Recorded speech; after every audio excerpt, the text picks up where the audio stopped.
दोस्तों, एक बार फिर से स्वागत है आप सभी का आपके अपने favourite English learning channel scholar English पर।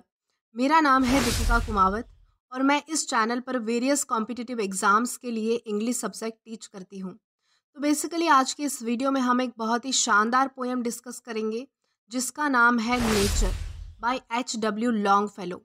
तो चलिए पोएम में आगे बढ़ने से पहले पोएट के बारे में थोड़ी बहुत इन्फॉर्मेशन जान लेते हैं। तो दोस्तों, H.W. लॉन्गफेलो, इनका पूरा नाम हेनरी वर्ड्सवर्थ लॉन्गफेलो था। इनका जन्म 27 फरवरी 1807 में पोर्टलैंड, मेन, यूनाइटेड स्टेट्स में हुआ था। हेनरी लॉन्गफेलो अमेरिका के सबसे पसंदीदा कवियों में से एक थे और फायरसाइड पोइट्स के नाम से एक पोइट्स का ग्रुप हुआ करता था।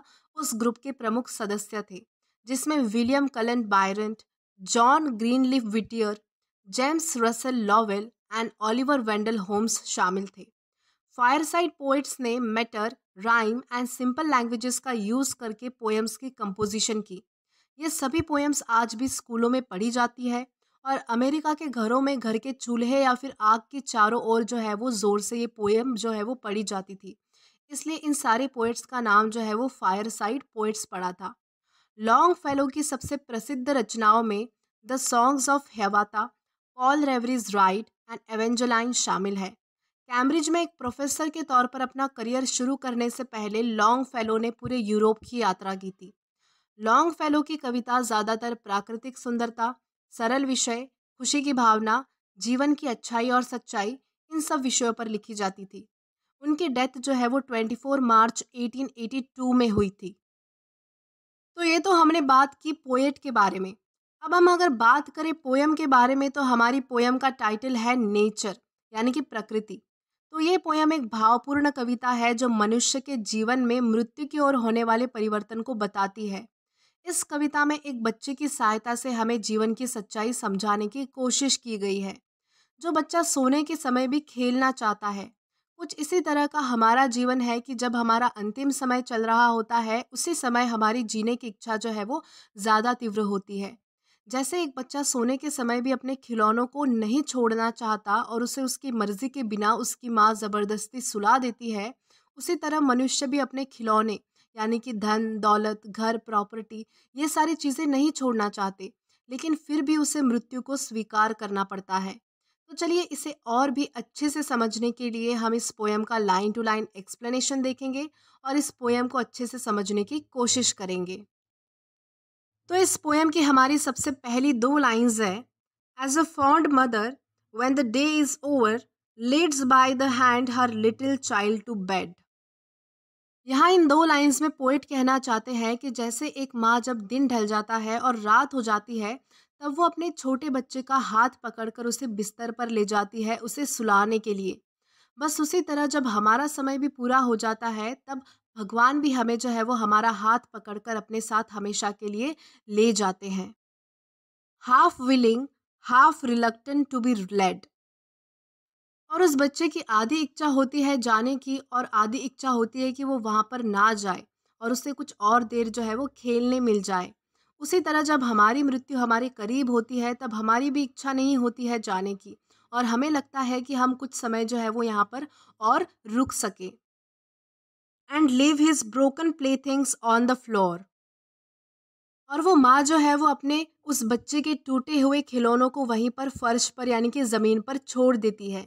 वैसे ही हमारे साथ होता है, जब हमें हमारी मृत्यु का सामना करना पड़ता है तब हमारे सारे खिलौने हमें यहीं पर छोड़कर जाने पड़ते हैं। जैसे कि धन दौलत, घर, प्रॉपर्टी, ये सारी चीज़ें जो है हाँ यहीं पर धरी की धरी रह जाती है।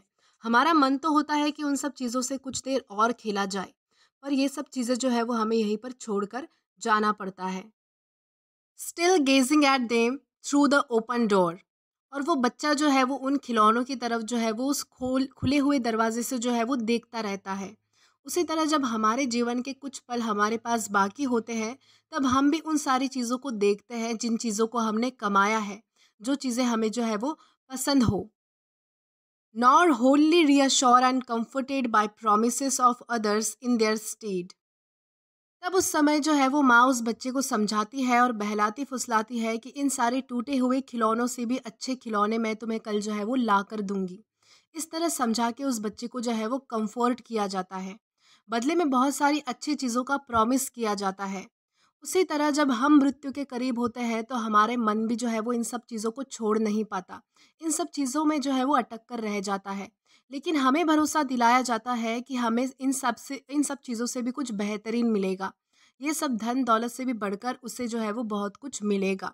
लेकिन हमारा मन जो है वो इन सारी चीज़ों के लिए मानने को तैयार नहीं होता है। हमारा मन जो है वो अश्योर नहीं होता है, क्योंकि हमें भरोसा नहीं होता है कि इनसे अच्छी चीज़ें भी कुछ हो सकती है या फिर नहीं, या फिर हमें कुछ जो है वो मिलेगा या फिर नहीं।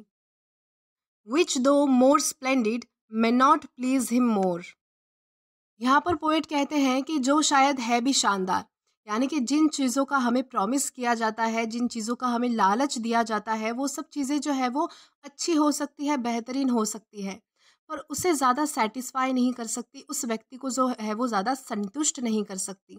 यानी जो चीज़ें एक माँ ने अपने बच्चे को प्रॉमिस की है वो भले ही अच्छी है, लेकिन उस बच्चे का मन जो है वो उन टूटे हुए खिलौनों पर ज़्यादा होता है। उसी तरह हम मृत्यु के बाद चाहे कितना भी हमें कुछ भी प्राप्त हो जाए, लेकिन हमारी हमारी चीज़ों का मोह जो है वो हम नहीं छोड़ सकते, क्योंकि वो सारी चीज़ें जो है वो हमें ज़्यादा सेटिस्फाई करती थी। So nature deals with us and takes away our play things one by one. यानी कि इस लाइन में ये कहा गया है कि ये प्रकृति जो है वो कुछ इसी प्रकार से हमारे साथ बिहेव करती है, कुछ इसी प्रकार से हमारे साथ बर्ताव करती है, व्यवहार करती है, और हमारी सारी चीज़ें हमसे एक एक करके जो है वो छीन लेती है, ले जाती है। And by the hand leads us to rest so gently. और अपने कोमल हाथों से जो है वो हमें सुला देती है। यानी कि जैसे एक माँ जो है वो अपने हाथों से अपने बच्चे को सुलाती है, उसी तरह जो है वो हमारी मृत्यु भी हमें जो है वो अपने कोमल हाथों से जो है वो सुला देती है। That we go scarce knowing if we wish to go or to stay.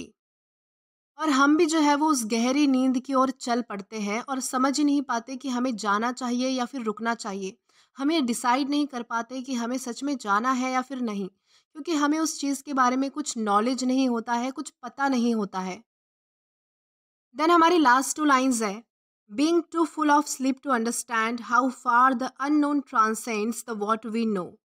यानी कि यहाँ पे ये बताया जा रहा है कि हम उस गहरी नींद के ओर इतने चले जाते हैं और हमें पता ही नहीं चल पाता कि जिस चीज़ का हमें लालच दिया जा रहा है वो ज्ञान से कितने परे है, वो हमारी समझ से कितने परे हैं। हम उस दुनिया में चले जाते हैं या फिर उस दुनिया में जाने का फैसला कर लेते हैं जिसके बारे में हमें कुछ पता ही नहीं होता, और सारी चीज़ें हमारे समझ के परे होती है। तो दोस्तों, ये तो थी हमारी पोयम और उसका लाइन टू लाइन एक्सप्लेनेशन। इस पोयम में बहुत ही अच्छे तरीके से बच्चे की खेलने की इच्छा और हमारी मृत्यु का ब्लेंड करके हमें जो है वो अच्छे से एग्जाम्पल के साथ बताया गया है। आई होप आपको ये पोयम ज़रूर पसंद आई हो। अगर आपको ये पोयम पसंद आई है तो do like this video, subscribe the channel and share as much as you can. और अगर आपने इससे पहले वाले वीडियोस नहीं देखे हैं तो यहाँ पर मैंने एक प्लेलिस्ट प्रोवाइड की है, जिस पर आप क्लिक करके वो सारे वीडियोस देख सकते हैं। Till then keep learning. Thank you.